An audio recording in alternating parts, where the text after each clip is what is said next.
All right, guys, we've got a fantasy football special here on Fun Football Podcast. We've got Med, obviously, everybody knows Med. Med, how are you doing?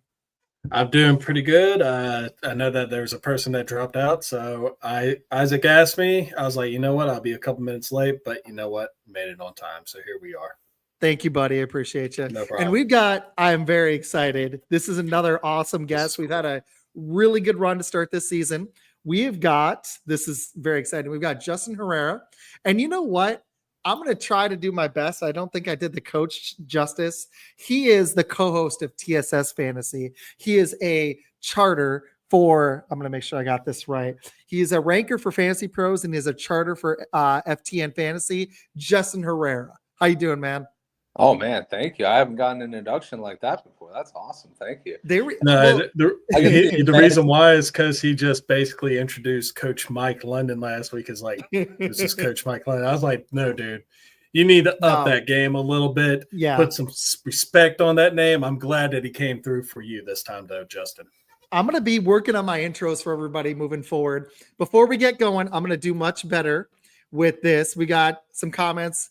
Queen of the Premier, thank you. That is our friend Janae. And we've got some sponsors I'm going to hit really quick, and then we're going to get going into this.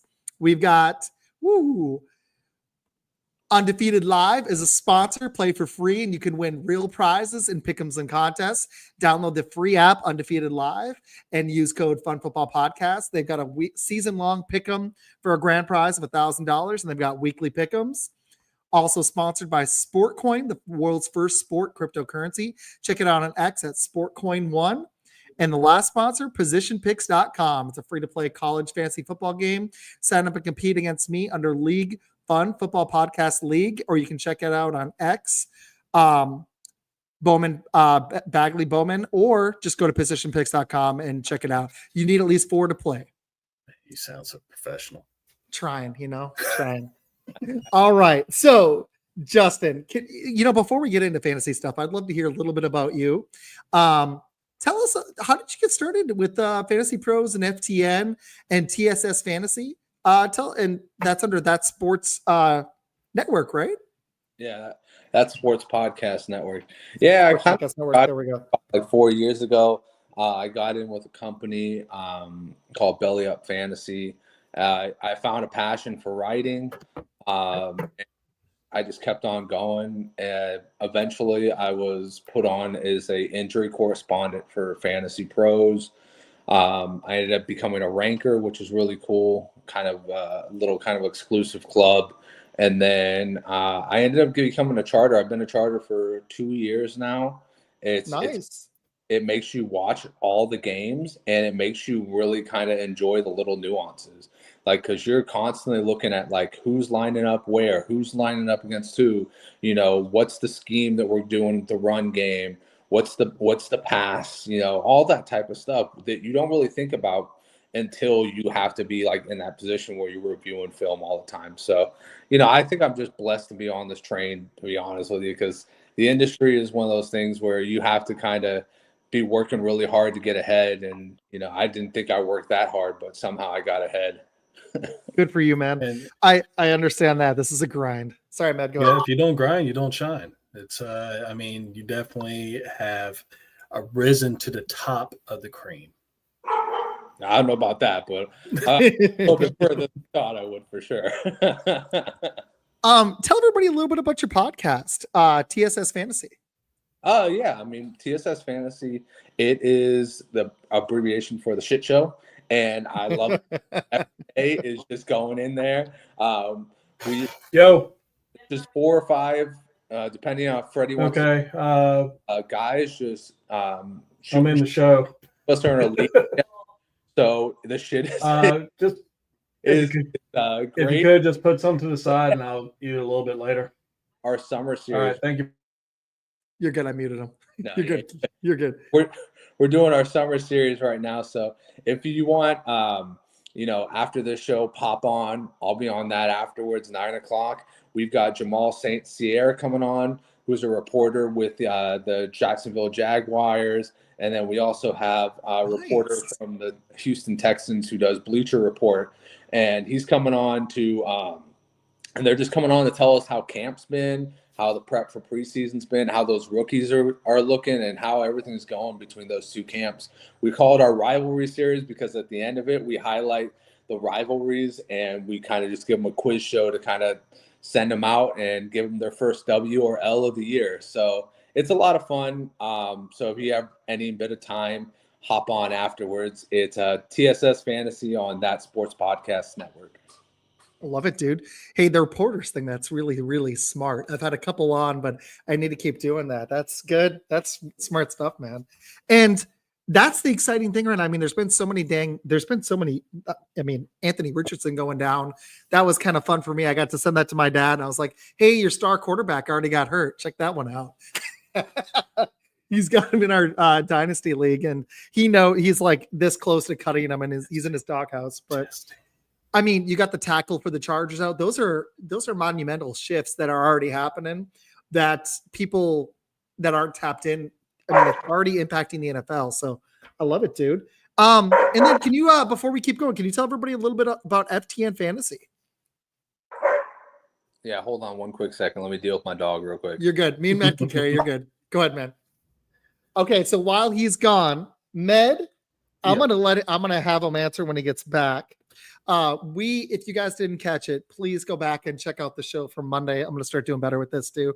We had Coach Mike London on, and I got to be honest, this has been the last couple interviews I've had have been, and the panel show have been some of my favorite shows. Andy Herman and then Mike London, those two were goats. Go check both those shows out. Matt, I don't know about you, but the Mike London show was pretty special.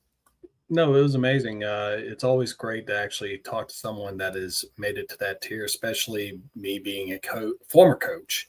That my wife basically said, you know what, you're done. So I mean, it's really cool to actually do it. And I apologize if y'all heard it. I thought I muted my mic, but my wife was like, "Hey, food's ready." I muted you because I was like, "Hey, I mean, dinner sounds good, but." Well, my wife can cook, that's for sure. So my wife has been watching off topic. My wife's been watching Gordon Ramsay, and I swear she was already a solid cook, pretty definitely above average. Her meals have gotten really freaking good, man. She made pork loin tonight, but the other day she made a steak and she butter crusted. She put butter as a crust on the outside or something she got from Gordon Ramsay on not Hell's Kitchen, one of the other newer ones. I can't remember the name of which one it is. He's got a million of them, but it's definitely, I can see the difference. Justin, you good? You're muted. I'll unmute you. I got you, man. There you go. Wait. There we go. Never mind. Well, I was going to tell you, talking about food and everything, everyone, seasoning is where the life is for food and everything. We actually get a lot of our food from Penzies. So check them out. Really good quality products right there. Hey, there's two Justins. Yeah. I'd pull me off the other one. I kicked the other one. Yeah, fuck that guy. Imposter Justin. Nice. I put this on my Facebook. I love it. I love it. I love making everybody's podcast just a little bit more funny. Let's go, man. Let's go. We try to add as much humor as we can. Okay. Can you really quick tell us about FTN Fantasy? Then I want to get into some rankings. I've got some big questions for you about not only your rankings, but what I'm seeing on Fantasy Pros and in general. But tell everybody, what's FTN Fantasy? Oh, yeah. So FTN Fantasy is pretty much, in my opinion, it's one of the best websites out there. We have one of the best rankers out there, Jeff Radcliffe. There's numerous articles. And you can find our rankings on there. But for the most part, my part of it is I do charting. So I do game film, and then I chart out like who does what in the film. And, it's broken down into 4 different things. It's player participation, run game, pass game, and line game, which is really cool because you get to mix it up and kind of really get the nuances of every aspect of football. It's made me a better fantasy player because I get to look at these guys on film and really get to go, okay, this guy's got something, this guy maybe not. we sometimes bank too much on analytics. FTN loves analytics too. But for me, I love the game film. I think game film tells you more about somebody than any sort of analytics will ever do. So, yeah, I mean, I don't think I can explain it any better, mostly because I'm not too far involved in it. But yeah, FTN, if you ever get a chance, go check them out. It's a great site. Absolutely. I thought about subscribing today. I was checking it out. I was like, this looks pretty legit. Cause I'm now that I'm tapping into it with the show more, like it's last year made me a better fantasy player. I won a league and I almost won another league, and I'm typically in the mix, but I feel like I had to up my game because I started talking about it on the air. So I totally get it. All right. Let's get into some rankings debate. I've got a few games I want to play, but I just got some basic questions in the beginning. My dad, I'm trying to send him the link right now. He's gonna love this. Make the argument for Marvin Harrison Jr. to be third overall for receivers. Is that PPR third overall? I gotta get to. Okay. Yes, sir. Okay, you gotta give me this one to me. Why do you have Marvin Harrison Jr. third for all receivers? That's not dynasty, right? That's redraft. That's redraft, baby. Okay, that's redraft. Right. I'm telling you, my dad has him in our dynasty league. Why do you think he should be third? Honestly, I think the prospect of Marvin Harrison Jr., he is a great prospect. He's almost generational as a wide receiver talent. My biggest thing with him last year is he wasn't nearly as aggressive in the red zone, but it wasn't because they weren't targeting him. He just wasn't using that big physical body to absolutely dominate corners. So I think that, when you go and you look at what he's doing right now, where he's blowing by people with his technique, he's blowing by people with his route running. And, last year, he was also, I think, top 10, if I remember correctly, top 10 in deep routes. That's not how you use Marvin Harrison Jr. You use Marvin Harrison Jr. as an X receiver. And I think that's what the Cardinals are going to do. Cardinals really are kind of in a make or break year for me. John Gannon, he has really just not done it for me. I mean, I think that they need to kind of prove that either they can take the combination of Kyler, Connor, McBride, and Harrison to the playoffs, or they need to just redo it. They need to get a new head coach in there, get a whole new system. At times, their offense looks jumbled. At times, the only thing that looks like it's working is the run game. I think when you have that much talent, you got to use it. And I think that this is the year that they're going to deploy more of Marvin Harrison Jr. as an X receiver, which in tune will hopefully mean more targets, more receptions, more yards, and more touchdowns. Hopefully to the tune of number 3 or above. So then I look good. Well, I'm happy my dad popped in because he'll like that one. But my biggest problem with Marvin Harrison Jr. isn't Marvin Harrison Jr., it's Kyler Murray. And it's not just when Call of Duty comes out. The guy has statistically he's fallen off every year. There we go. Statistically, he's fallen off every year. He has. And I'm concerned that he just isn't going to be able to support a fantasy one receiver for a whole season when you have Trey McBride and you have James Conner chewing up touches. That's my big concern. It's way less about Marvin Harrison Jr. I'm a little concerned he doesn't have the top flight speed, but the way he bulked up this offseason, I really like it. It's just more about Kyler Murray for me. Med, you got any thoughts on this one? I know you love Kyler Murray. I mean, it's one of those things where you sit there and kind of you already nailed it. I mean, with McBride being there, I think he's going to eat a lot more of your targets and everything. And really and truthfully, I mean, it really feels like the coach that they have there really emphasizes the run game, especially towards the end. But I do like the fact that Marvin Harrison, there's not really any other receiving options outside of McBride, like legitimate ones. And I know that they addressed some of that in the offseason and everything like that. But for the most part, I mean, I don't know if I would personally rank him that high, but also at the same time, he is a potential breakout candidate this year. And I think that's what Justin's really going for. Oh, absolutely. Yeah. In Dynasty, I like the potential. I mean, this is tough, man, because I get where you're at with him. Like, I could see a breakup campaign. I'm just concerned, even if he does hit it, it's going to be in the first half of the season. Like PPR's got him around 18 just on Fantasy Pros. Mm-hmm. So Who did you have 1 and 2? Just tell me your top like 3 or 4. What was your top few? Honestly, you probably see it better than I do. Like I said, when I told you, I made this list like probably just after the draft when I figured out where everybody was going. Okay. So You made it back in May. Okay, gotcha. Yeah, my current 1 and 2 is probably going to be CeeDee Lamb and Jamar Chase. And I think those are kind of like interchangeable because of the way that both their offenses are kind of hyper focused on them. Okay. They both have solid number 2s, but they're never really going to take away from the fact that CeeDee Lamb goes anywhere on the field that he wants, and he gets open anywhere on the field that he wants, and Dak knows that. And Joe Burrow's the same way with Jamar Chase. Jamar Chase is a little bit more of the A.J. Brown, can beat you downfield for massive gains, and I love that about Jamar Chase.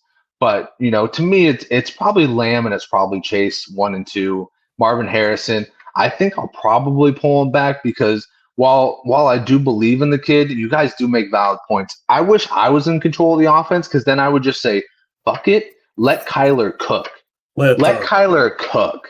Just go out there and ball, dude. Because when he's improving, he's actually really good. But when he has to stick to a script, that's when he falls behind, when he gets all pouty faced, downy, and he just at that point you're just like, dude, what are you doing now? Oh, you're gonna have a 200-yard game?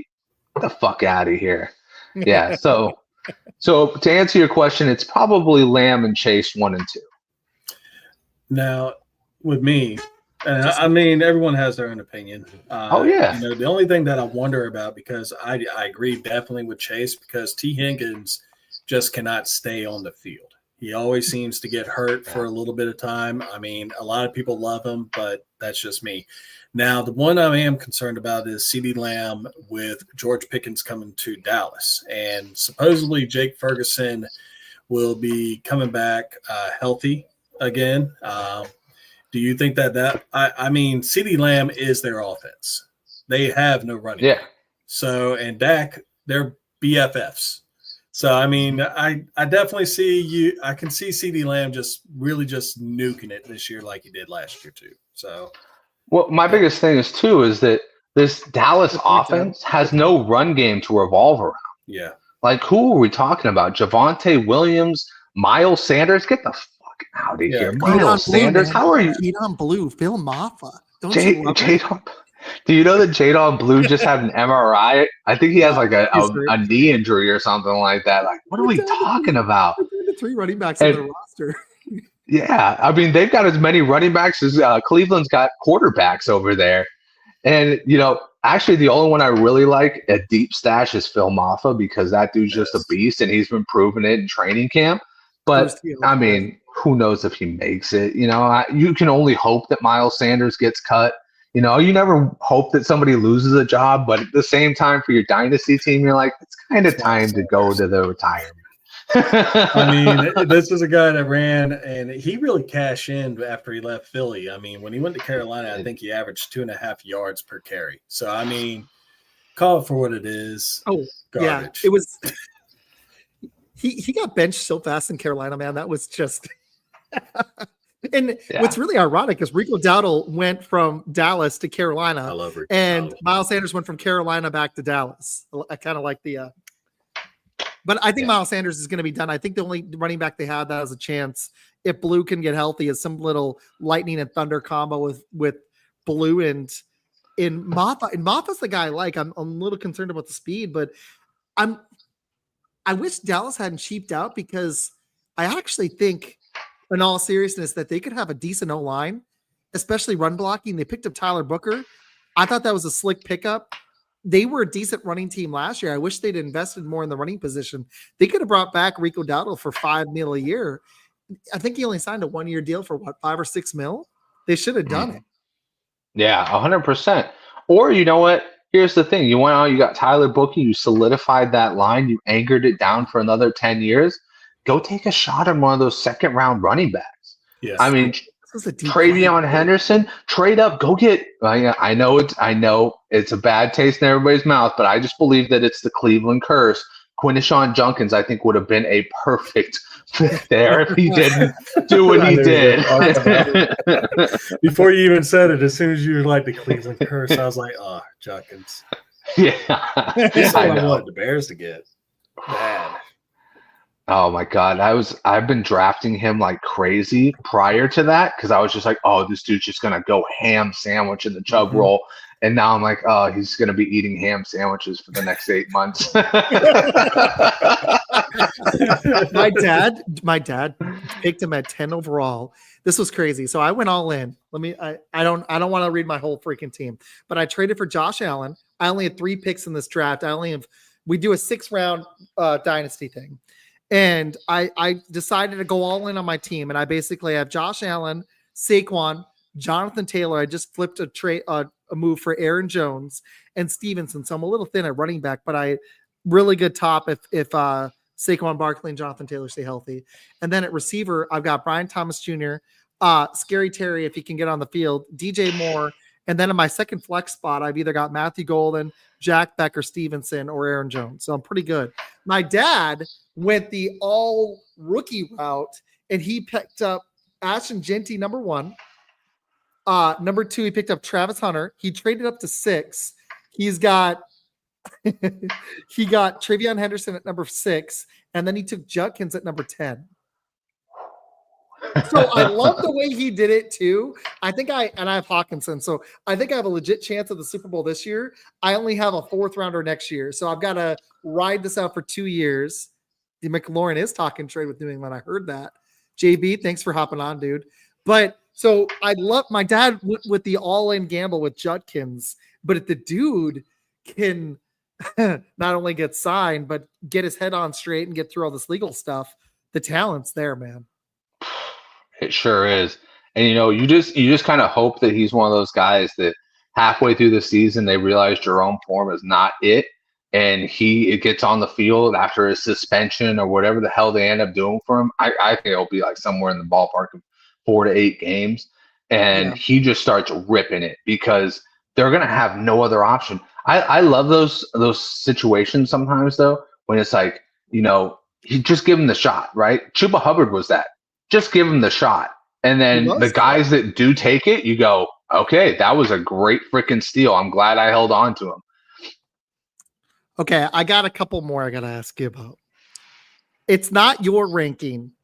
I just want to know. I looked at the quarterbacks. I didn't get to tight ends, but I was looking at Fantasy Pros before I saw your rankings. Would you draft Patrick Mahomes over Baker Mayfield? Because Fantasy Pros earlier today had Mahomes ranked 1 spot ahead of Mayfield, and I wouldn't do that. I would actually draft Baker ahead of, in my rankings, I have Baker ahead of Patrick Mahomes. Mahomes finished 10th or 11th in QB. He was the 10th ranked quarterback 2 years ago, and I think he was the number 10 or 11 last year. Baker was the QB number 4 last year, and they just got Igmika Buka, and you got Bucky Irving going into his second season. Rashad White. You can even toss out Godwin. You still have Jalen McMillan, Mike Evans. You have a solid tight end, Kate Otten. I feel like Baker is in his element. And I love Mahomes, but it's the players around him. I don't trust the running back. Pacheco reminds me and Met of a modern-day Marion Barber. I don't see the running game being up to snuff. Travis Kelce's a year older. The receivers are intriguing. They're young. But I feel like Baker just has a far better supporting cast. That's my take. Matt, I want to hear your take on this too, but Justin, would you draft Mahomes or Mayfield first if they were up in your league and you were going to take a QB? It's really tough because I see them as like 2 very identical QBs. I'll say Mayfield just a little bit higher. And my reasoning is 1, they have a really weak divisional schedule. Yes, so they got 6 games against teams that they can absolutely manhandle. And if they don't manhandle, it's going to be at least fireworks. You look at the Falcons Bucks games last year, you go, holy shit, that was fantasy gold. If you just had Baker, even Kirk Cousins put on a show for those games before he went and he retired somewhere. But it's true though. It's true though. He quit mid-season. Mid-season, he just said, "All right." But you look like you said, the weapons around him. He's got Bucky Irving, who's a great pass catching running back. You got Mecca Buka.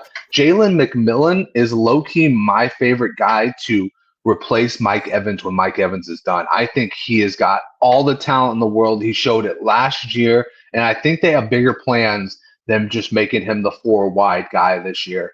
I actually traded McMillan. I traded McMillan for Aaron Jones because I was all in this year, but I needed a running back. I only had Barkley and that's all. Jonathan Taylor, and all I had was Ben Stevenson. I only had 3 running backs. I picked up some free agent guys like Emmanuel Wilson, but I needed another dude. So I traded the barrel with those two. I know. I think it sucked because I really like McMillan in his dynasty, but I was like, I need another running back that can play. I don't know. It was really hard to give up McMillan. I actually like him a lot too. Hey, I love it. You're like the Boston Celtics in the 2008 to 2010 region right there. You're just constantly getting pieces to try and get back to that title. I love it. Yeah, I want to win. Now, not in 3 years like my dad. My dad will be good in 4 years. He'll be good in 2029. I want to be good right now. You don't even know if the league's going to – I always say, I don't even know if the league's going to be around next year. Fuck it. I want to win this year. Exactly. That's a good point. Yeah. But my final point on Baker is I'll just say this. Baker has still got a terrible defense. So a lot of their games are just going to be straight up him trying to keep him in. It's going to be like Joe Burrow last year. And it was like that for Baker. So even if it means more mistakes, it's going to also mean more touchdowns. Baker is always game. He's always trying to stretch the field. I love that. That being said, I'm also big on Pat Mahomes this year, but I know just about every reason that I said, I can pretty much say he's the exact opposite. He has a really good defense. You know what I mean? They don't have a really good, or they don't have an easy schedule in division. They've got 3 teams that could easily beat them up on defense. The Broncos had the best defense last year.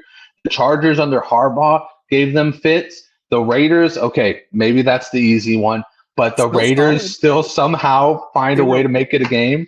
They were 11th in scoring defense last year. That's above average. That was the worst defense in the division.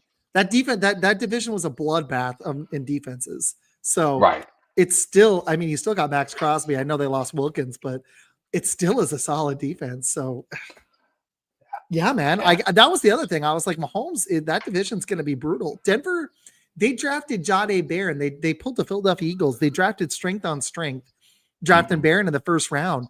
That secondary and that defense, I think Denver's defense might be low-key the best. It's going to be one of the best defenses in the NFL. And Harbaugh is going to field at least a solid defense again in LA. Absolutely. I mean, he made that defense, just Harbaugh being Harbaugh, made that defense from one of the worst in the league to one of the better ones in the league. And you go, how did that happen? Oh, wait, when he did with the 49ers, they came to the 49ers, they were a 6-win team. Next year, they were in the NFC Championship game. What the fuck? Like, that's how he flips it really easily, just with that positive motivation. We didn't get a whole bunch of new players. We had a bunch of the regular players. But he went out there. He challenged you every day. He was on those sleds pushing with you. He was there getting you fucking pumped. He's a motivator, man. I love that guy. I wish we had never gotten rid of him. Utilize the talent he has. And he finally got that championship that with Michigan that bought him even more credibility. He already had it because he was awesome with Stanford and then the 49ers, but getting that championship, I mean, he could get any damn job he wanted, honestly. Med, would you draft I want to get your take on this. Would you draft Mahomes or Mayfield? If you were going to take a QB, they're the best 2 options there. Who would you take? I would go with Mayfield. I mean, you kind of want to look at what's going on with not Ray Rice, but Rashawn Rice in Kansas City. What's going to happen with him? That's still up in the air, and it doesn't look like anything will happen. But his safety blanket in Travis Kelce is just looking like a C+ tight end now. He's no longer the guy that he used to be. He ain't the security blanket. He doesn't really have that anymore. And the team is really built more towards the defensive side of the ball. They run the ball as opposed to throw it to the running backs like they do with Tampa Bay, which is huge because you got Rashard White and Bucky Irvin in the backfield. They are great out of the backfield receivers. And then you have a future Hall of Famer, Mike Evans. Ibuka, like you said earlier, McMillan is coming into his own. I mean, it's a sick offense. And their defense is garbage. And, you know, these, like you said, it's going to be a lot of shootouts for Tampa Bay.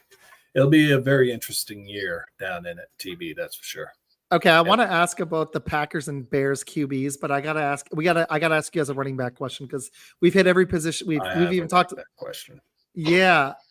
Okay. So Justin, on yours, hold on. I want to see if it's there was one on Fantasy Pros that was a little interesting to me. Okay, I want to ask about yours in a second. I like Judkins at 14. That was cool, but Fantasy Pros had Christian McCaffrey all the way up at running back 4. Let's play a little game. Do you think that's too high, too low, or just right for running backs and PPR? What are your thoughts? Oh man, you're pulling my fucking heartstrings over here, dude. You're pulling. Can I tell you something though? And don't hate me. Don't take away my fan card. Don't do any of that. All right. I think he's going to be a downer this year. Okay. I don't think it's going to be good. I don't think it's going to be good. I don't either. Listen, I think Purdy could be decent, but not. I think Purdy will be low key solid again, just because he's Purdy. But I don't know if McCaffrey's going to be healthy, dude. Listen, Kyle Shanahan ruins running backs. He knows how to make a 7th round running back out of Louisiana Lafayette into a stud, but he does not know how to keep them that way, dude. He does not know how to keep them alive. We have Jordan James down right now with a hand injury. We've got Isaac Guerendo down, I believe, with a knee injury, and we've got hurt again. Guerendo's hurt again. He's hurt again. Guerendo looks like one of the most intriguing physical prospects in the whole NFL. I think he's like 4.38 speed. He had one of the best verticals and broad jumps, but the guy's like, dude, he's made of paper. Like, seriously. Yeah, he was a state champion in track. He's just a stud. And he didn't even have too much tread on the wheels at Louisville. I think the most he had gotten was that final game when he got evaluated, and everybody's like, "Oh, who the hell is this fucking dude?" But yeah. No, he's so good when he's on the field, but when he spends way too much time off the field, which is the story of every San Francisco running back since Kyle Shanahan came here. I don't know what it is. His dad knew how to do it, but he just does not he knows how to evaluate them. He just does not know how to keep them straight.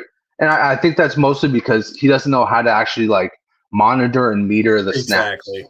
That's what I was going to say. 350 touches a year will do that. Yeah. Well, it's just also McCaffrey's like the biggest. We've had these. We've had, Priest Holmes was a good version of this. We've had these injury-prone guys that could either win you your league because of where you're going to draft them or lose you your league. And McCaffrey is the epitome of that. One of my buddies has him and James Conner. He also has Gibbs. And I'm like, you need Connor and McCaffrey to stay healthy. And he got lucky with Connor last year, but I don't trust McCaffrey anymore. He's 29 too. Yeah. I'm worried we're not going to see a full season of him again. I hope I'm wrong because honestly, when he's healthy, not just in San Fran, but he's been a fun player. But I don't know, man, that San Fran offense doesn't look nearly the same as that Super Bowl run. Oh, it's age. I mean, it's another year. They've had a couple long seasons because they've gone to the Super Bowl a couple times in the last few years. I mean, that's going to eventually wear on you. And, you're only talking about 350 touches for the regular season. That's not including what McCaffrey was doing in the playoffs. So. And you know what my biggest gripe with it is? I'll go on a fucking tangent if you let me. So please reel me in if you got to. My biggest gripe with him is that he does not see the need to restock the shelves at line. And I'm like, dude, like your line sucks. Colton McKivitz was a 6th round pick. Jake Brendel was freaking let go of teams. He was on practice squads. Like Dominic Pooney is the best one we've gotten in a long time, and he needs a little bit of work. I'm like, I literally, this draft, I was cussing at my TV because I was just like, fuck, there's another one. We could have used him. He was good in zone run. Like, what are we doing? I don't get it. He constantly will be okay putting out there below average linemen, guys who probably shouldn't even be in the league, and he's okay with it. And lo and behold, we had a joint practice with the Broncos yesterday, and guess what was happening? Purdy was getting eaten up all day long. I'm just like, when is it going to end? When it'll end when his reign ends, when his tenure ends. I've never said to myself, "Oh, here's a Super Bowl coach I want out of my team." Like, he's freaking terrible for the organization. Get him out of here. I've always joked about Kyle Shanahan being the Dan Marino of coaching. So yeah, that's pretty spot on. Except he won't be filling up any stat sheets anytime soon. No, he won't be an all-timer with stats. You look at what he already set a record for allowing being part of the biggest comeback in Super Bowl history, and then he became y'all's head coach. And I honestly thought that y'all had it a couple years ago, 3 years ago, and then you didn't. Yeah, and that's all because he decides to not coach during the big games. How do you not understand the rules? That's the thing. I know you were cussing. I was cussing because, Bro, I almost wish they had never said that. I was like, why the fuck would you openly say that? Would you openly say we did not understand the rules? I was like, why would you come out and say that? That just shows how infuriating. Yeah. Next question. Well, trust me, when everyone should know that, the games are won and lost in the trenches. Hell, I watched my rookie quarterback get plastered 68 times last year. So, that was fun for me. What was real fun was our last game, though. I really the last meaningless game that they got, that was their 5th victory. Med thoroughly enjoyed that because the Bears finally beat the Packers in a useless game, but he is loving it. It wasn't too useless. I just want to see what Caleb does this year. I want to see, baby. All right, since we're on the subject, I love. Yeah, I know, right? I love the supporting cast. Do you guys buy Caleb? Because I'm just unbiasedly, I'm on the fence about Jordan Love as well. I see potential, similarly to Caleb Williams. Do you guys think he's going to progress and actually be a Pro Bowl level quarterback, even a franchise quarterback that you can hand the keys to for a long time? Or do you think he's going to struggle with Ben Johnson's system? I've read conflicting reports. He's made some great throws. I've heard he's been getting frustrated. The complexity of the offense has been difficult for him.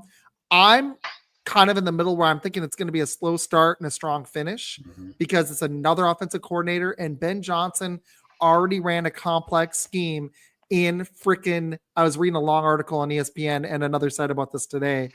Taxpayers hard at work, I know. I think it's going to take a minute. I think people need to calm expectations for September and October and just hope that you see it by the end of the season. That's where I'm at. Med, you're the resident Bear. Why don't you go first? What are you thinking on Caleb? It's kind of like what you want to. I am optimistically reserved. Is probably a good way of putting it. I get it. A couple of years ago, we were told that we were going to be the end all be all with everything that would happen with Justin Fields. Didn't happen last year. Caleb Williams had actually a pretty decent season, being handcuffed to Eberflus, one of the worst coaches of all time. And, still threw for 20 touchdowns, 6 interceptions, and over 3,500 yards. No, it's not like whoa numbers in fantasy, but the potential is there. And you look at there's going to be some growing pains because it is, like you said, a new offense that he is learning, 3rd offensive coordinator in just 2 years, which is mind-boggling if you think about it. And I'm not really sold on, them giving the keys to the offensive. I mean, really and truthfully, potentially the Chicago Bears have a Ferrari as far as an offense goes. But did they really go out and hire the right offensive coordinator when they brought in a tight end coach from Denver? I mean, it's it's other things in there, and it is Ben Johnson's offense, but who will be calling the plays is the bigger part. And you got Colston Loveland. You got Roma Dunze. You got DJ Moore, if they're smart and let him cook. You've got, I want to see if Roma Dunze actually is the number one. I've been hearing baloney about that. But you also have Luther Burden. DeAndre Swift is no slouch. You still have Cole Kmet. But can the line block? And can Caleb process the field? If so, you've got one of the better weapon sets in the NFL. Mm-hmm. I would still argue maybe Minnesota's better, but it's top probably 5. If Loveland, I'm excited about him. Yeah. Justin, what do you think? Like, some people are saying QB 10, but off of just the rankings, what do you think about Caleb? I think why Caleb's probably handling this new offensive system a little bit differently is because it's not chaos. I mean, he thrived in chaos at USC. I mean, Med said it best. How was Matt Eberflus even a head coach, let alone how was he a head coach for that long? Lovie Smith got cut after one season. Matt Eberflus lasted, 4? Like, crazy. Did he last 4 years? Really? I think he lasted at least 3. I gotta check. It was way too long. And wasn't he just like a Colts assistant for like the Phillip Rivers year? They went to like you're right. Or some shit.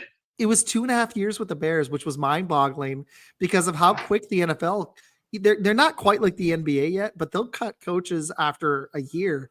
And this guy in Chicago, man, 3-14, 7-10. So I mean, 4-win improvement, woohoo! And then he was 4-8, and then he got fired. He was 14-32 as a head coach. Yeah, and he was a decision making. He was the defensive coordinator for the Colts for 4 years before that. Yeah, and I mean, did the Colts have a great defense then? I don't remember that. No, the Colts had a good defense. They're usually top 15 to top 10, which is not like whoa, but he got his job after they posted I think it was top 4. So that last season, you're right. Actually, I was being facetious, but you're right. They did have a good. They were good at the end. I remember that. Actually. Yeah. And I guess you could say it was kind of worth it because the Bears kind of have a good defense now. Like they got some good defensive players at least. But I don't know, man. He's my biggest question mark. I don't know what to think of him. I think that having as little interceptions as he did last year is great because if what was going on story-wise, I feel so bad for that guy to come in and literally just be like, whatever. Like, I don't know what's going on. What do you think we should do? Just like, what the fuck? This is the NFL. This is the highest level. Like, you tell me what to do. I'm the rookie here. Yeah, exactly. Yeah. But anyways, I mean, I think that you probably definitely have the option there for him to have a tremendous ceiling season. Like, he's got all the weapons. Loveland is in there to pick up the edge because I still don't think they trust the tackles. And yeah, I mean, it's definitely got all the makings of either boom or bust season for sure. That's kind of what I see for Jordan Love. Let's talk about my QB. He was a little down last year. Still had 25 TDs. He was up to 11 picks. And that was a down season for him, and he was banged up. Weirdly, he's outproduced Caleb so far, but the weapons around Caleb far succeed the weapons around Jordan Love minus Josh Jacobs. That's the big difference. And the offensive line in Green Bay is not to be mean to Med. Med's got the weapons. We have the offensive line. Right the offensive line, our running game and offensive line is better, and it's set up for better success for Jordan Love because they can lean on the offensive line, and the defense was far improved last season. I'm curious if that's going to be the recipe again this year. They went out and drafted. The Bears spent massive draft capital getting Luther Burden and Loveland in the first round. We went and got Golden in the first round, got Savion Williams in the third, picked up a tackle in the second. So we went all offense for the first time in, over a decade. Like, I mean, we hadn't drafted a receiver in the first round since 2002, but we hadn't gone for our first 3 picks offense. I'd have to look that one up. I think they even went into free agency and got their number 1 receiver. Yeah, McCole Hardman. You got to love it. I'm holding out hope that, in just trying to be unbiased, that Matthew Golden can be that guy. What I saw on tape was that he consistently got open. I didn't see 4.28 speed, but what I was impressed by was he was able to create separation, which we need from somebody other than frickin' Dontavian Wicks, because that guy has rock hands, and I honestly could cut him. I'm getting frustrated with Dontavian Wicks. If he has another season with 10 to 12 drops, I'm ready. And Christian Watson's banged up to cut him. So we need Matthew Golden to step up, and we need to see what Jaden Reed has. It just sucks because now we're relying on a rookie. What do you think of Jordan Love? He's being drafted around 17, and I actually think that's kind of fair. I think he could be maybe fringe QB1. The only thing I would say is that his groin was hurt at the beginning of last season, so I'm expecting more mobility. What do you think of Jordan Love? Are you just in general? Justin, you want to go first here? Yeah, question mark central again. This dude's got more Brett Favre in him than he's got Aaron Rodgers for sure. I mean, and I love it, but at the same time, like he could have those games where he just goes off, and then he can have those games where you're just like, Jesus Christ, dude, 4 interceptions? Like, what are we talking about? But I mean, you pretty much nailed it. Like, who's your number one? I don't think Matthew Golden's a number one. I Tucker Kraft is our number one, honestly. I think our best targets are freaking tight end. No joke. Yeah. I tend to agree with you. Yeah. And I actually like Tucker Kraft. I think he's got low-key tight end one material, but Sam. Ouch, man. Oh no, sir. That is a dude cap because I'm bald. I should have worn my hat. I don't wear them as often because it's light. remaining here. Oh yeah. So he's on our network. We have a network, and that buddy, he's awesome. I think you nailed it, man. Who's the number one? Don't worry, Med. You just tell him all those gray hairs are because the Bears have sucked. They'll start to darken up again when the Bears are good. Exactly. Well, he's a Titans fan, so he has it worse than I do right now. Oh, jeez. I didn't even know those existed. He's about to look older than Med if he continues rooting for the Titans. I love it. Where's your Super Bowl, Sam? Yeah, exactly. I'm hoping for Jordan Love to see what I want to see is the same thing out of Caleb. This is what we've seen. Caleb too. Jordan Love, though, especially. It's been boom or bust. They feast on the bad defenses the last 2 years, really, since Jordan Love's been a starter. And when they play a good defense, I mean, look at the playoff game. He had 65 yards through 3 quarters against Philly. That's just not good enough. I've been spoiled as a quarterback. The jury's out for me after watching my Aaron Rodgers and Brett Favre my entire life since I was 3. I don't know about Jordan Love, so we're going to find out. Med, this is we got a side conversation. Let's just hit that. What's caused more white hairs, marriage or the Bears?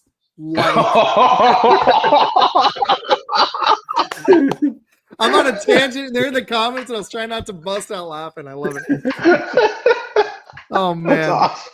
Dude, that's great. This is Med just stares into the camera. The Bears. He's like, wait, is my wife? 44 years young, and I have to. I would actually say Sam, Sam's got a tone for calling you an old man. He's almost. I know, almost as old and he's you. only 5 years younger than me. Probably not even. I might be getting my Social Security soon, but you're right in line for that AARP, aren't you, buddy? So. I'm all 37 years young. I love it. Is Sam the Titans fan? Yes, the Titans fan. Poor guy. Just ask him about Cam Ward. Bro's gonna age 25 years in 2. he's aged 5 years a year since they've lost Derrick Henry. I think. Oh, I haven't known him that long, but I think so. So he's got Will Levis. So I mean, there's that. We've had so many tangents about Will Levis. That's been great. Med, what do you think of Jordan Love? In all honesty, do you think he's the guy? Last year he had a lot of injury issues. I mean, and that really played out in the season. I mean, fantasy-wise, I think he can easily be a top 7 quarterback. I mean, there's not any real strong shine. Will Matthew Golden be able to do what he's supposed to do? I personally, like Justin, think that he is a slightly better version than Jaden Reed.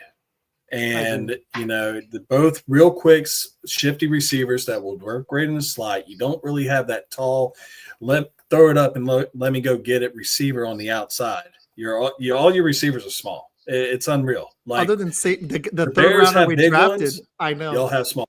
We drafted one big one in the 3rd round, and our other big one is Christian Watson. So we're relying on a rookie and the dude who tore his ACL. And a guy that can't stay on the field. Izac, I had a question for you because I really think that this guy is actually the steal when it comes to the Packers. Romeo Doubs. Like, what's up with that dude? because he's always a starter. He's always on the field. Sometimes he gets injured, so I won't say always on the field. But when he's there, he produces. I feel like we don't have. I think he gets lost in the shuffle. Yeah, he does. does. I think there's just so many weapons that they have that are. I wouldn't say there's no A's, but there's a lot of B pluses, B's, and I think he gets lost in the shuffle. Justin, if you ever want a good Packer show, I had this Packer reporter on back in July. His name's Andy Herman. He reports for Packer Report, I think 66 or whatever it's called. He has Pack a Day, and he does ESPN radio up in Wisconsin. And the way he said it, I'm stealing from him, and I'm going to message him that I stole from him. But he said we have it's like you're making a meal, and we've got all the different ingredients. Like Justin Jefferson is your course of everything. So is Jamar Chase, in all honesty. Maybe they both aren't as physical as you'd like, but they can do pretty much anything you want. Both those receivers, CeeDee Lamb, Malik Neighbors, they can be you could line them up anywhere. And if they're healthy, they're going to be successful. And honestly, Malik Neighbors showed regardless of the QB, so did Brian Thomas Jr. What we've got is guys that are different ingredients. They're not the full meal. You've got Dontavian Wicks, you got a guy he's good at getting separation. Jaden Reed was kind of our gadget guy last year, our slot guy. You've got guys that are solid in their roles, but I'm a little disappointed that the Packers didn't address their serious issues. They needed to get a pass rusher. I don't know. I don't think they got that. They drafted a 4th and a 5th rounder, and they needed a receiver. It's less about being a number 1, but more about being the guy that you can rely on when everything else breaks down. And I think that is Romeo Doubs, and I don't think that's a good enough answer. I like him, but I haven't seen enough other than a few flashes like I've seen from Jaden Reed and Dontavian Wicks and Christian Watson. So if Doubs, I would say this is kind of a make or break season for him. I think he's going into his 4th year. They've got to decide on re-signing him quickly. So long-winded answer. And I don't know if do you need to go now or do you have a few more minutes? Oh no, I got a few minutes. Okay. My co-host starts the show, so him and my other co-host will be on. I had more questions, but we went on a Packer tangent. Please. Romeo Doubs, here's my concern. Like, I like him, and I don't like just looking at raw stats, but he only had 46 catches for 600 yards last year and 4 TDs. Like, it's not just about stats, but I would love for a dude to be capable on this roster of getting 1,000 yards and taking the pressure off the other receivers. And I don't think he exists on the team. I think our best pass catcher is Tucker Kraft. Unless that's a George Kittle, that's kind of a problem. I concur with that, and I think Tucker Kraft can actually be like a George Kittle type of player. He eats up space like no other when he gets the ball in his hands. So, that's exactly what George Kittle does best. Is you get him the ball, and he's just like, okay, 5 more yards, got it, Chief. He'd be the one pass catcher I'd draft, but the thing is, people forget Luke Musgrave is in his 3rd year, and if he doesn't want to get replaced on the roster, he needs to step up. He was a 1st rounder himself, I think 2nd rounder actually. So they're going to need him to step up, but it sucks because I want to see what Jordan Love has. Aaron Rodgers, though, through his whole career had these receivers. He either had Jordy Nelson, Craig Jennings, Randall Cobb for a minute was good, and then Devontae Adams. He always had that guy.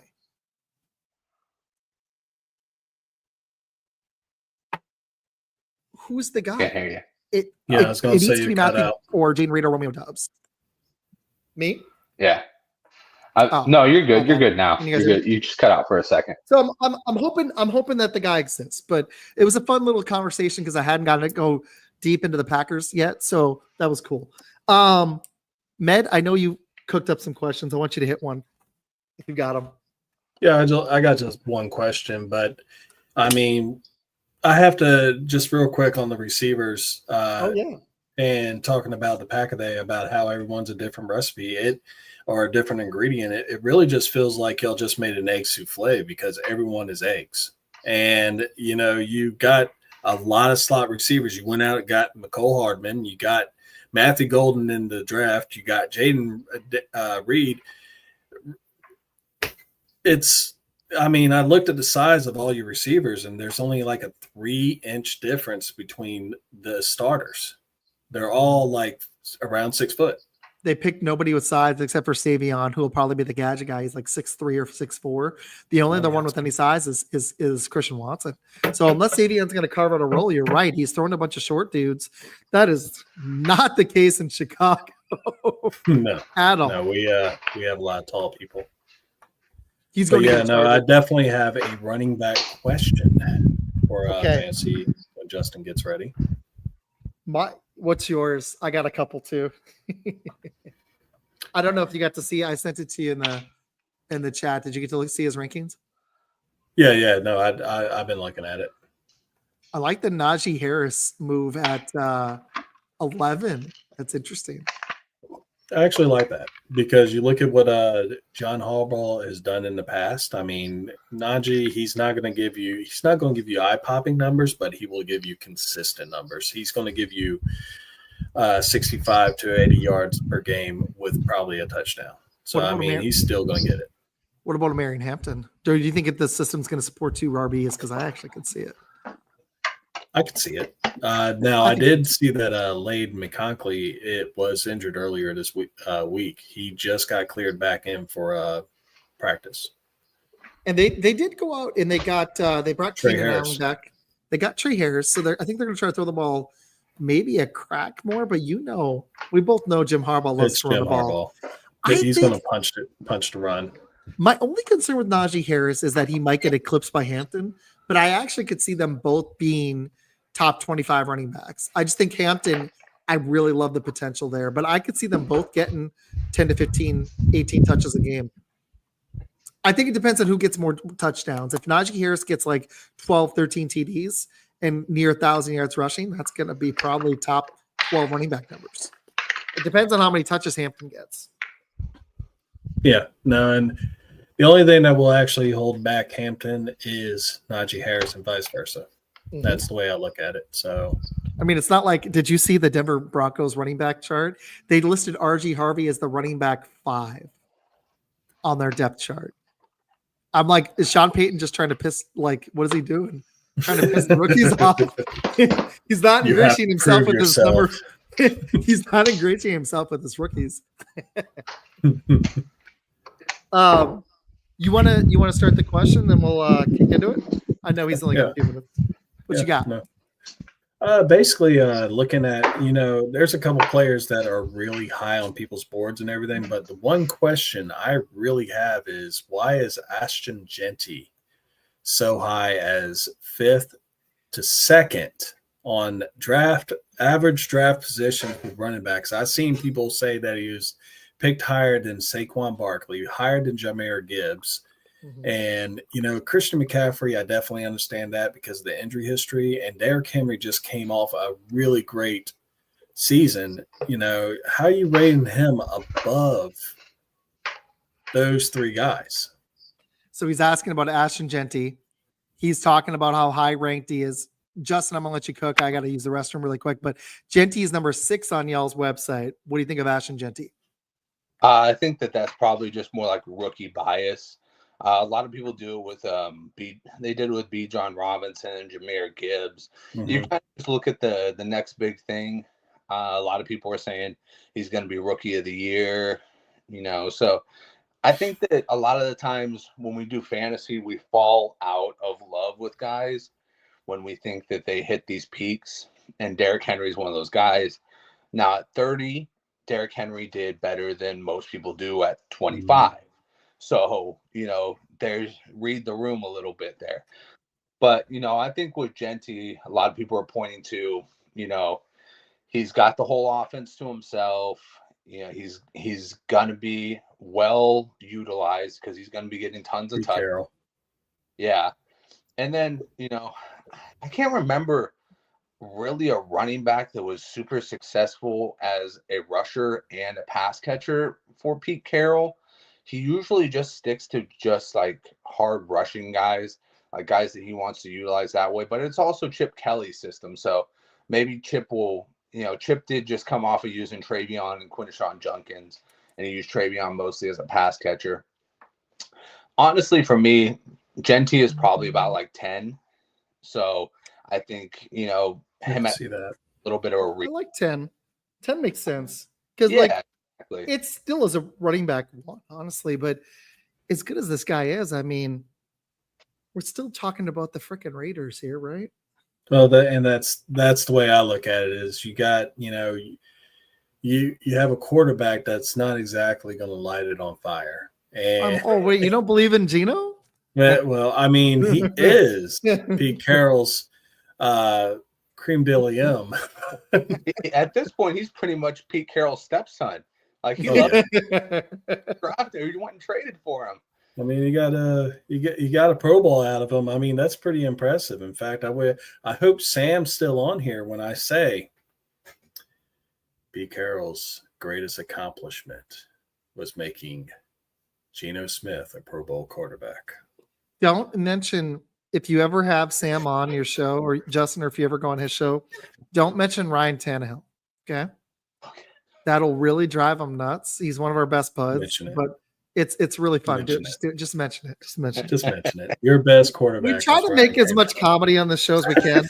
But like when the Packers beat the Bears, I'm just glowing. Med was Well, you can't glow anymore because we stomped out that fire. Yeah, so. yeah. Med calls it Caleb's crib and all this bullshit. Caleb's crib. It is Caleb's crib. That's what Lombardi Stadium is going to be called now. Caleb's crib. Does Aaron Rodgers still own the deed to Soldier Field? He does. He does. Oh, absolutely. That's all right because Caleb owns. Was that in the will to Jordan Love? We're gonna find out because that first game sure looked like it. And then last year, not so much. That game was disappointing. I mean, we almost blew the first game. The Bears, though, in all seriousness, I actually like when people are talking. I had them at 8 wins. I did my record prediction just now, which is, I mean, it's in August. Who knows? I think I did 8 too. I think I could see them getting 8, 9. I can't get to 10, but they were right there with Detroit last year and Green Bay. They were hanging with everybody in the division. So no, it was simply because we had the worst coach in the NFL. We got flused. Whenever someone is like, "What happened to your team?" Oh, we got flused. You can't call a timeout during the Detroit game. Let's blame it on your rookie quarterback. You can't set up your defense in Washington, which started the whole losing streak. I mean, that one was rough. That was rough.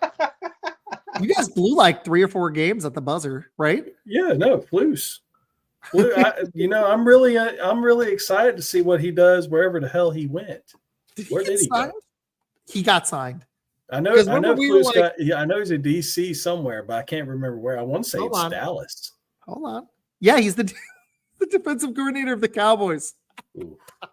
The Cowboys. I love what they do. They give me joy. Parsons too. Ooh. The Dallas Cowboys bring me joy every year. I'm at work today. A buddy's got Cowboy stuff all up. He says it's their year. I don't know if he actually believes it, but I don't care. It brings me joy when they lose. It really does. More than the Bears losing, because I live near Dallas and I have to listen to it every day. Justin, I know you got to go soon. Who would you? I got 2 quick ones. If we have time, if your buddy messaged you, just let me know. Who is on your do not draft list this year? Like, it doesn't matter when they're up, you wouldn't pick them because they're not going to fall to the 13th round. So what high prospects would you not draft? Like, you can't give me Kyle Pitts. I wouldn't take him. No thanks. Yeah, no. And CFC, actually. Those 2 I'm not drafting, no matter what. Christian McCaffrey is my bust of the year. Yep. But if we're asking, it's kind of funny because obviously now it's everybody's list. I have something against Joe Mixon. I've never really liked to draft Joe Mixon. He's always been that guy. He's been very mid-tier. Now, last year he had a very good year, but before that, he was always the type of guy that was just, he never really hit above or below his average. He was really just where he was. I'm one of those guys. I really like to get the guys that have the opportunity to really break through the ceiling. So I don't usually go for like the very mid guys. And that's hurt me in the past because I've passed up on Mike Evans in the past. Always a guy who just hits his mark. And, I've learned my lessons through that. But before that, this year, I was thinking about it. I was just like, Joe Mixon, he's kind of getting up there. I think he's like 29. this offense is very much kind of like Kyle Shanahan's offense, where it just kind of runs you into the ground on the running back position. And he's been injured in the past, and sure enough, he has that foot injury. He is 29, by the way. You're spot on. I thought so. He has that injury. You guys have him all the way down at 28 in PPR leagues. Yeah. And I was looking, I was like, damn, he's behind Isaiah Pacheco. He's behind the 5th ranked Denver running back RJ Harvey. He's behind DeAndre Swift. What? He's behind Omarion Hampton for the Chargers. He's one ahead of Brian Robinson Jr., who I'm not a big fan of. He's barely ahead of Jalen Warren. Caleb Johnson, the rookie for Pittsburgh, who I know, I saw your list. I know you like him. Who would you, not just Dynasty, but who are you really high on this year? I don't want to spoil all your lists. Who do you really like? Let's go maybe one QB, one running back, one receiver you're really high on. So quarterback I'm really high on this year. You're going to hate me for this. I'm on Dallas. I like Dak. I think Dak's going to have a big year. He's got, like I was saying before, who do they have at Dak? Nobody. And I was listening to, I can't remember who it was. I think it was the Pulse or something, and they were talking about how he almost like alternates years. Like he either has a good year or a bad year. True. He's either quarterback 28 or he's quarterback 3. Guess what he was last year? He was quarterback like 19 or 20. So guess what that means this year? He's going to be in that top 5. Yeah, I had Dak last year. I will never draft Dak. Yeah, you need to draft Dak in their Dynasty League, buddy. You should take him. It'd be good for you. I mean, you did kind of nail it, though. He had 36 TDs in 23, 11 last year, 23 the year before. He got hurt those years, 37 in 21, and then he got hurt in 20. I think that was either the ankle or I can't remember. And then the year before that, he had 30. So he's like, unfortunately, kind of like Josh Jacobs this career. I think you're right, though, because he's kind of like Josh Jacobs. When Josh Jacobs is rushing, he has a bad year, then a good year. Bad year, good year. So this year, Izac. Josh Jacobs' problem was he was a freaking Las Vegas Raider for so long. I think that was it. I mean, when you're surrounded by that level of mediocrity, how you like you're gonna get frustrated. Like, I mean, that dude was running back 3 on a god awful team that didn't make the playoffs, and now he's on Green Bay. Where I mean, wasn't he the NFL rushing king one year too? Yeah, I was going to say, because I know that he had like 2 really good seasons. Yeah, and it wasn't even quite like it's the weird thing is it's not quite like Dak. I hadn't actually realized how wildly up and down it was year to year. Like it's up, down, up, down, up, down. But Jacobs, it was like his rookie year was pretty good. His next year, his average was low, but it was solid. Then he dipped. Then he went way up. Then he dipped. Then he went way up. So it's been kind of starting to do that. He ran for 1653 in 22 with 4.9. And then in 23, his last year at the Raiders, he only ran for 800 yards on only 3.5 yards a carry. And you know why that was? They didn't want to pay him. So he was pissed. Just being like, fuck it. I'm going to extend like a toe injury to like 8 weeks. Yeah. He played through that. I got to hang now. Fuck that. Do it, dude. I love that. Get out But of it. with Green Bay, they signed him and he's only 20, I think 7. He could get an extension. They're going to need to ride him if these receivers aren't good. They're going to be that. And it's not a bad way to run an offense. If you've got the tight end and the running back, Tom Brady made that work as long as your receivers are okay. So the Packers, that might be, unfortunately, the route they're going. So I actually think Jacobs could actually exceed last year because the Packers are going to ride him. They have nobody else at running back. Well, the smartest thing the Packers did was realize that the guy, the demon, with the ball in his hand, and they used him in the passing game too. I don't know. All these years, it racked my brain that he never had a receiving touchdown. I'm just like, no, right? This dude is a freaking beast. And he finally got that one last year. He got one. Yeah, exactly. Hey, Justin, I don't know if you have to go now, if you want to stay for a minute, but can you let everybody know where to find your show? I got to be honest. I was looking for it today. I found TSS, but there was all these different hosts. Where's your show tonight? Yeah, so you can go on That Sports Podcast Network. We're actually going live right now. I'm going to pop in right after this. Cool. It's TSS Fantasy. There's 3 co-hosts on there. There's me, Jason, Commissioner Cooper, and Andrew LeDuc.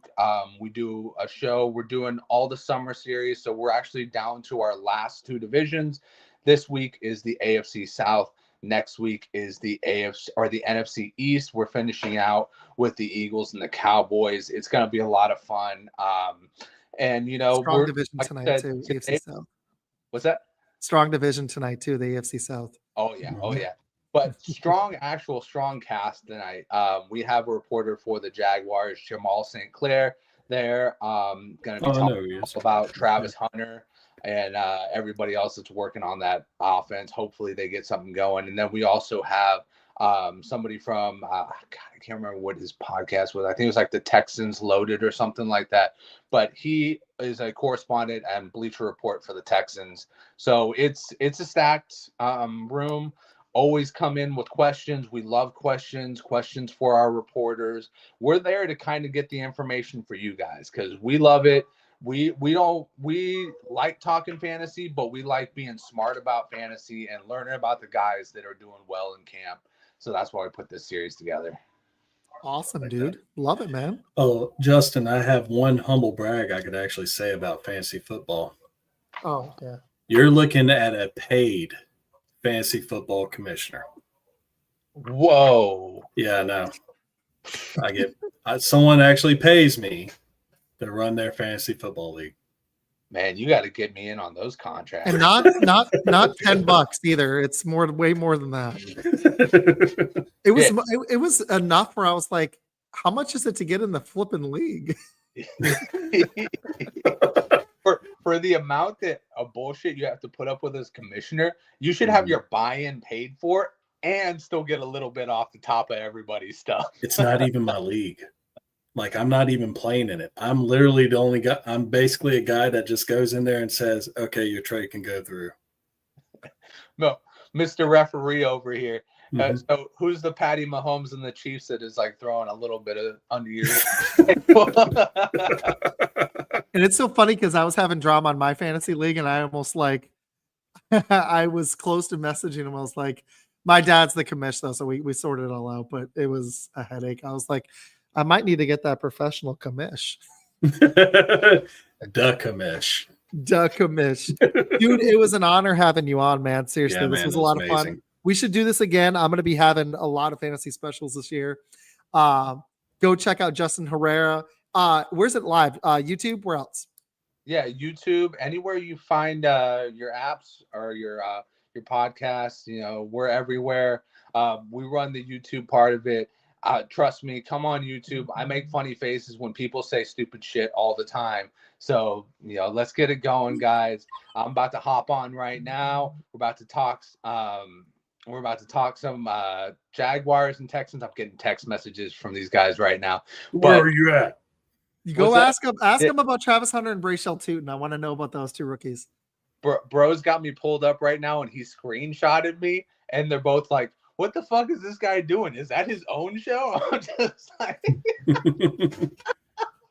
oh man, I love it. Thanks for everybody's like, oh, look who it is, Mr. Superstar over here.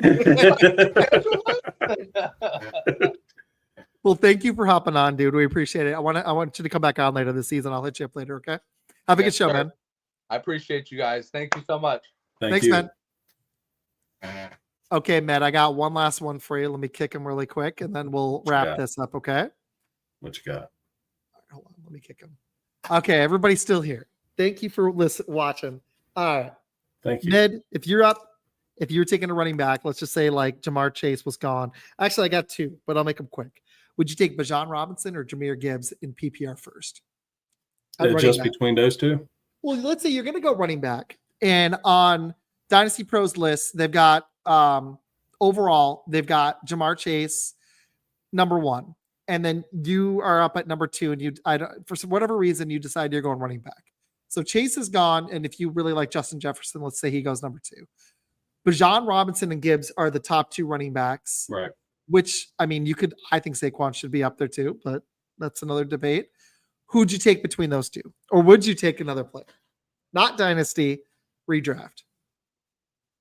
Well, Well, I kind of lump all whenever you draft in the first round. I mean, you kind of want to hit on that. So I'm not really trying to draft someone for the future in the first round, but I would actually, redraft whatever. I want to say Barkley. Trust me, no, Barkley is someone I had last year in my league. He toted my ass to the damn playoffs.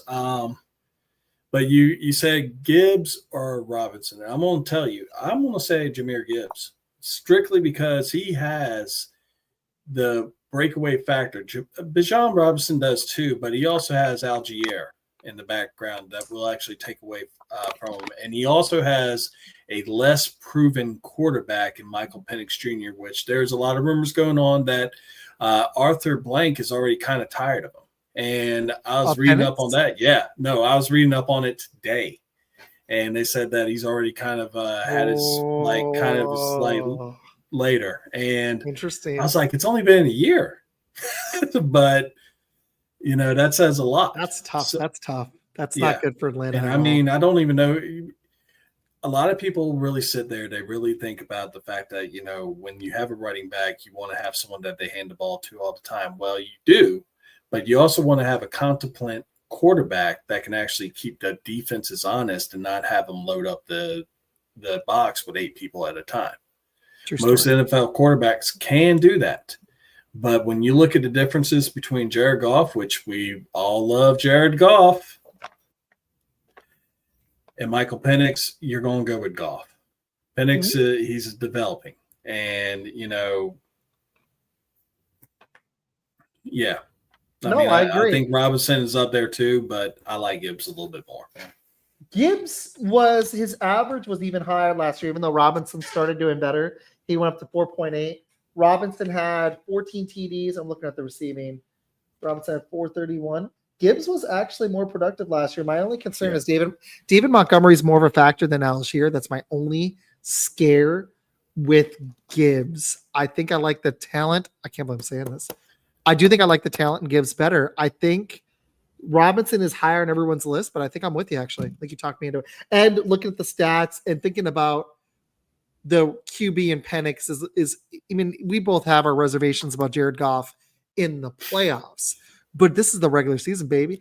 Jared Goff got it going last year. He throws like Peyton Manning in the playoffs. I mean, in the regular season. And it was funny because he wasn't even that bad in that Washington game. He just made a few mistakes and his defense was completely gone. And they needed him to play like an MVP, like he played in the regular season. And he was actually an MVP candidate in the regular season. Yeah. And then he played like the old Jared Goff in the playoffs. You can't do that. Like Rams Jared Goff, folks. Yeah. I'm going to go play Call of Duty after this. Also, at the same time, you look at what's going on with Detroit. They lost their Ben Johnson, of course. He's now the head coach of the Bears. You got factored in a lot. That does scare me. That scares me, but I think I would still go Gibbs, actually. So, I think Gibbs, he has home run potential. I mean, Robinson does too, but yeah. No, I get it. Okay, I got one more for you. On their website, I'm looking at it right now. Okay. At receiver in PPR, they have Malik Neighbors. They hold on. Wait, I'm looking at the overall. Okay, well they changed it from earlier today, but they had the same thing because Jinty was actually number 2 on their list for a while. Yeah, and they had Malik Neighbors ahead of CD Lamb. But I'm going to ask you that question: would you draft? Let's say they're both available. Would you draft Malik Neighbors or CD Lamb? PPR. Let's go not Dynasty because CD Lamb is a few years older. Either way, I would go Neighbors. This because one, they're going to throw.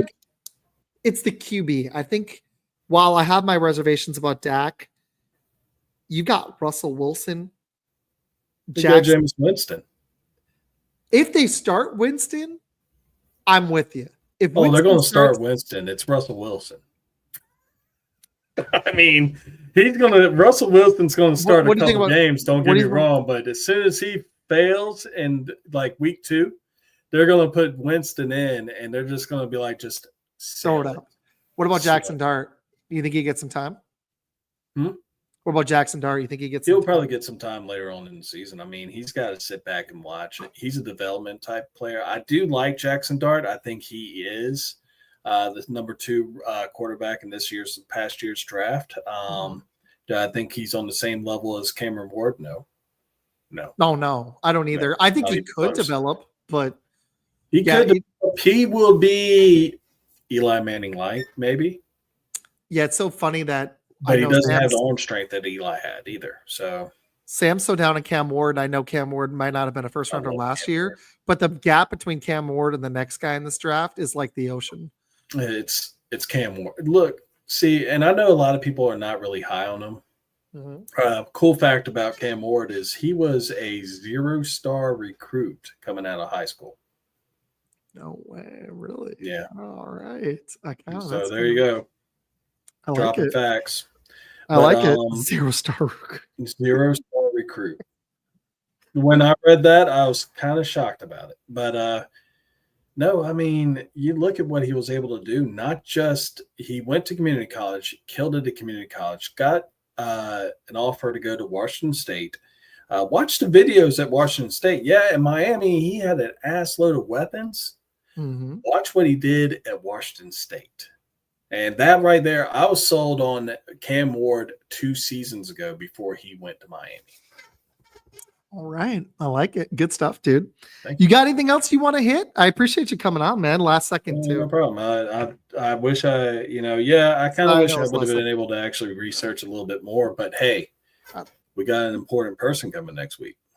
Yes, we do. So I'm not doing an early show next week. I kind of enjoyed that Monday show, to be honest. I forget how tired I get by Friday nights. Oh, I was exhausted. I don't know if I can I might have to switch, but Friday nights are fun. We've got, ladies and gentlemen, we've got Quentin Jammer coming on next week. And man, am I excited. That is going to be awesome. Former defensive back for the Chargers, Quentin Jammer. Man, this is going to be fun. It's going to be now the second former NFL player of this month, but on the show. Quentin Jammer played with the Chargers from 2002 to 2012. Denver Broncos. He was an awesome player. He played on that Chargers team that went 14-2. Played with LaDainian Tomlinson. Played with Phillip Rivers. I'm extremely excited to pick this guy's brain. Some awesome NFL questions. We're gonna have some good stuff for you guys. Then after that, I won't be back the following Friday, but that Monday right before that on the 18th, we'll have a top 10 receivers of all time with Mike Essen, and I might have another fantasy special for you guys, and then I'll be gone that following Friday. But that's what we got coming up later this month. So we got Quentin Jammer coming on. We got some more goodies for you guys. Yep. I am very excited. Please. I made a banner of this. Check this out. Watch this. Yeah, you might need to go ahead and there it is. Please subscribe to Fun Football Podcast. Sorry, folks. I'm still used to having my own show. This is semi-retirement for me. So yeah, pretty good for semi-retired, man. Watching on, you were like, I know what I'm gonna ask right away. Pretty good. But please, guys, go subscribe. Thank you, Ned. I appreciate it. We're gonna have a blast next Friday. That one will be back at our normal time at 9 p.m. Eastern. But I appreciate everybody. Please go subscribe and check out Med. He's still making posts on Twitter at shots right there. STFS sidelines. I don't have the graphic up, but we have some shows for the network coming up soon. But also, please go check out Fun Football Podcast everywhere you get your podcasts and on TikTok, YouTube, Instagram, and Facebook. This was fun, guys. I'll see you next Friday evening. Thank you. There you go.